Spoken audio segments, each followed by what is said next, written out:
Bismillah, Assalamualaikum warahmatullahi wabarakatuh. Sebelumnya izinkan saya memperkenalkan diri.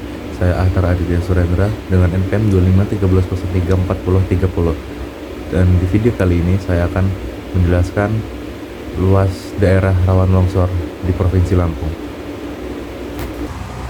Sudah membuat greennya dan saya sudah menyortir daerah-daerahnya. Nah, dari yang saya sortir ini saya mendapat sekitar 117 kotak. Sekitar 117 kotak. Nah, di sini kita bakal menandai beberapa tempat, yaitu yang ini adalah camp Taman Nasional Bukit Barisan Selatan, dan ini adalah air terjun Wailalaan.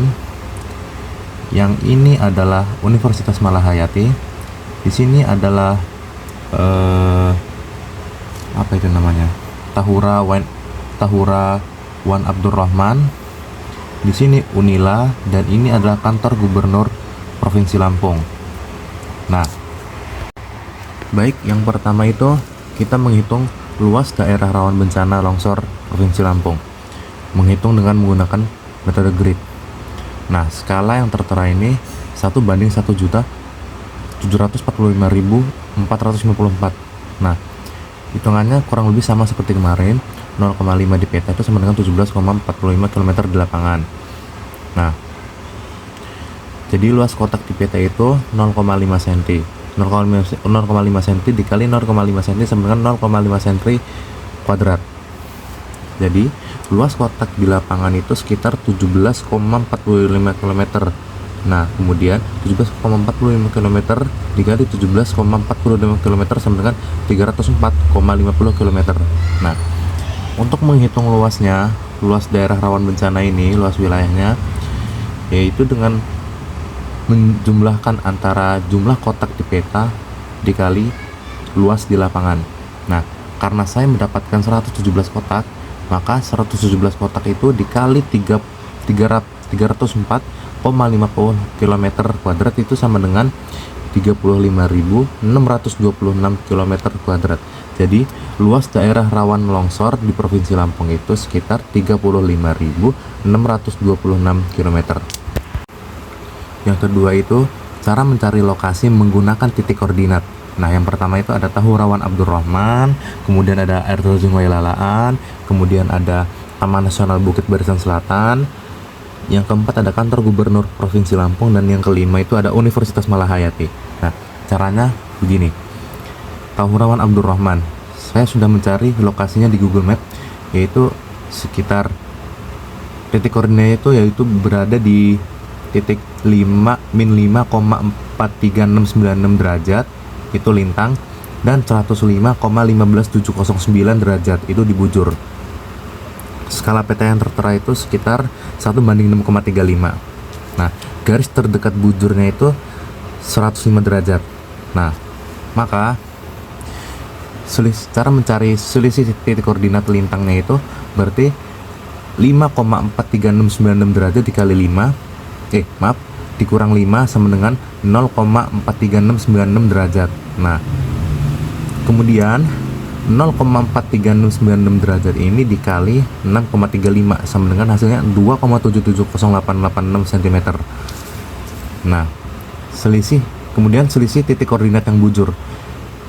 Yang di bujur ini tertera 105,15709 derajat. Nah, itu dikurang garis terdekat bujur tadi sekitar 105 derajat. Berarti 105 dikurang 15.709 derajat dikurang 105 derajat itu sama dengan 0,15709 derajat. Nah, kemudian 0,15709 derajat ini dikali 6,35 tadi yang skala peta.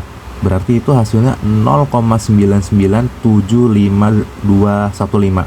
Nah, begitupun dengan air terjun Wailalaan, Rino Camp Taman Nasional Bukit Barisan Selatan, kantor gubernur, dan Universitas Malahayati.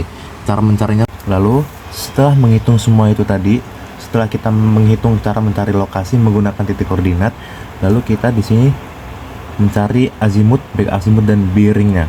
Nah, saya sudah menghitung ini menggunakan busur. 5 tempat ini menggunakan busur maksudnya, dan saya mendapatkan hasil seperti ini. Azimutnya itu berada di azimut tahura ini berada di 270 derajat.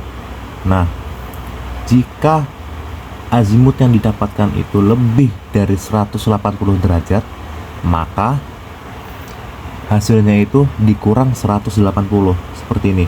Back azimut sama dengan 270 derajat dikurang 180 derajat itu sama dengan 90 derajat. Nah, yang kemudian yang air terjun, azimutnya itu saya dapatkan sekitar 250 derajat. Nah, back azimutnya itu berarti sama dengan dikurang 180, berarti 250 dikurang 180 sama dengan 70 derajat. Begitu dengan bearing pun hasilnya pun sama. Dan ini hasil-hasil yang lain untuk Taman Nasional Bukit Barisan Selatan, Kantor, dan Unmal. Maaf, maksudnya jika azimutnya itu didapat hasilnya kurang dari 180 derajat, maka ketika ingin mencari back azimut dan bearingnya ini, maka ditambah 180 derajat. Seperti yang mengikuti sekian video dari saya. Bila ada salah, saya mohon maaf. Billahi taufiq wal hidayah. Wassalamualaikum warahmatullahi wabarakatuh.